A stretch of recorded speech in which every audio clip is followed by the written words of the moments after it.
North Korea एक ऐसा देश जहां छोटी गलती की पनिशमेंट मौत भी हो सकती है।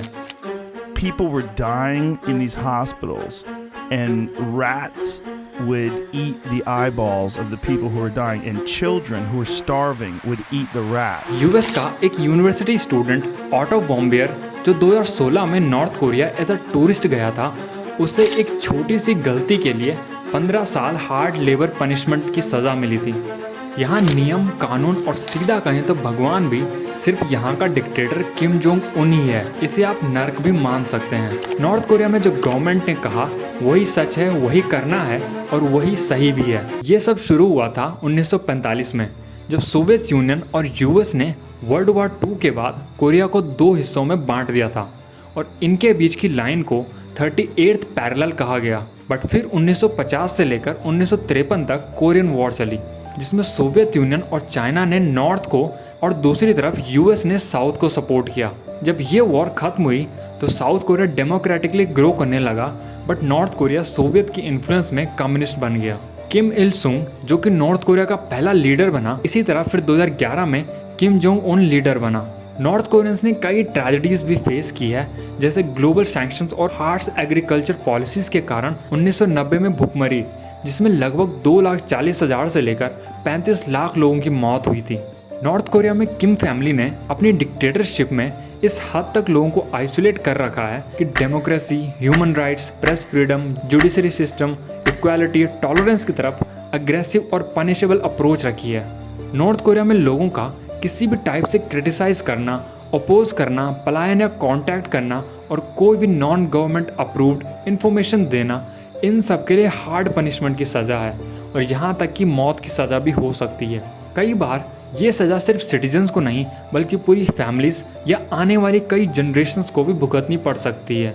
ये सज़ाएं कुछ भी हो सकती है, टॉर्चर, ह्यूमिलिएशंस, भूखमरी या इससे भी कहीं ज़्यादा दर्दनाक। नॉर्थ कोरिया में लोगों को सिर्फ सरकार के हिसाब से मंजूर की गई सूचना, जो कि प्रोपेगेंडा और मिथ सी होती है, उन्हें ही मानने, सुनने, पढ़ने, देखने, बोलने और लिखने के लिए मजबूर किया जाता है, जो किम फैमिली की पूजा, ग्लोरी, पावर, हुनर और सपोर्ट को उनके लिए सिटीजन्स के प्यार को दिखाती है। बट ये लोग इसका विरोध क्यों नहीं करते? एक बार के लिए सोचिए, आप लोग किसी भी बात का विरोध करते हैं, चाहे वो गवर्नमेंट के अगेंस्ट हो या किसी ऑर्गेनाइजेशन के अगेंस्ट, क्योंकि आपको पता है कि ये गलत है और आप जानते हैं ह्यूमन राइट्स, फ्रीडम, कॉन्स्टिट्यूशन जैसी चीज़ें क्या होती है।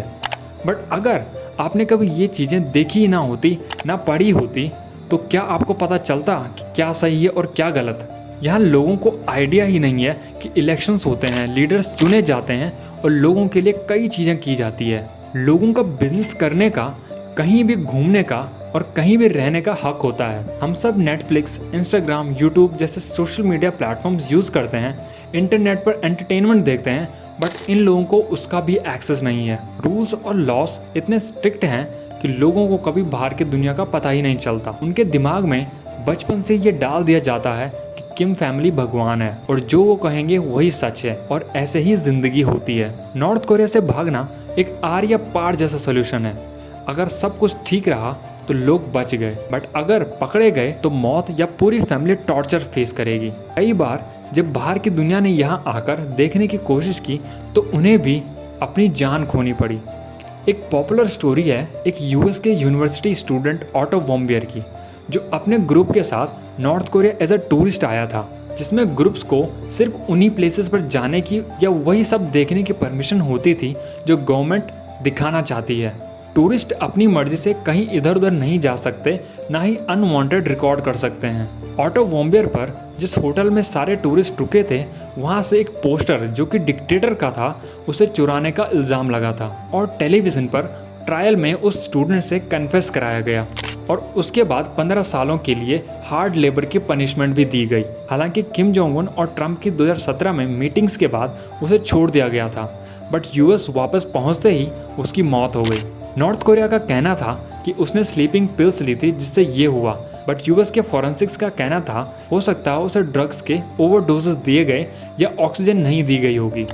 और ये सिर्फ एक केस नहीं था, पूरे वर्ल्ड से आइसोलेट होने की वजह से कंट्री के पास काफ़ी कम पैसा आता है। कंट्री पैसा कमाती है इल्लीगल तरीके से, जिसमें मेन बिजनेस है आर्म और मिलिट्री इक्विपमेंट एक्सपोर्ट। उसके बाद गवर्नमेंट कई और तरीके भी लगाती है, जैसे साइबर अटैक्स करवाना, अपने लोगों को मजदूर बनाकर दूसरे देशों में हार्श कंडीशन में काम करवाना, ड्रग्स बनाना और उसे बाहर की कंट्रीज को बेचना। और अगर चाइना और रशिया जैसे दोस्त हों तो काम और भी आसान हो जाता है। चाइना ने कई बार नॉर्थ कोरिया को कई एड्स भेजे हैं और 80% एडवांस वेपन भी चाइना से ही आते हैं। क्योंकि नॉर्थ कोरिया अपनी मोस्ट ऑफ द अर्निंग्स हथियार बनाने पर ही खर्च करता है, तो कंट्री में हर चीज़ की शॉर्टेज है, इंफ्रास्ट्रक्चर ना के बराबर है।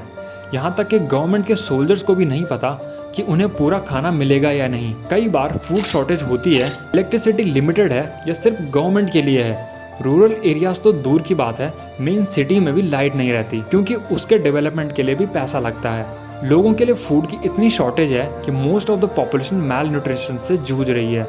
सिटीजन्स को नहीं पता कि उन्हें आज का खाना मिलेगा या नहीं।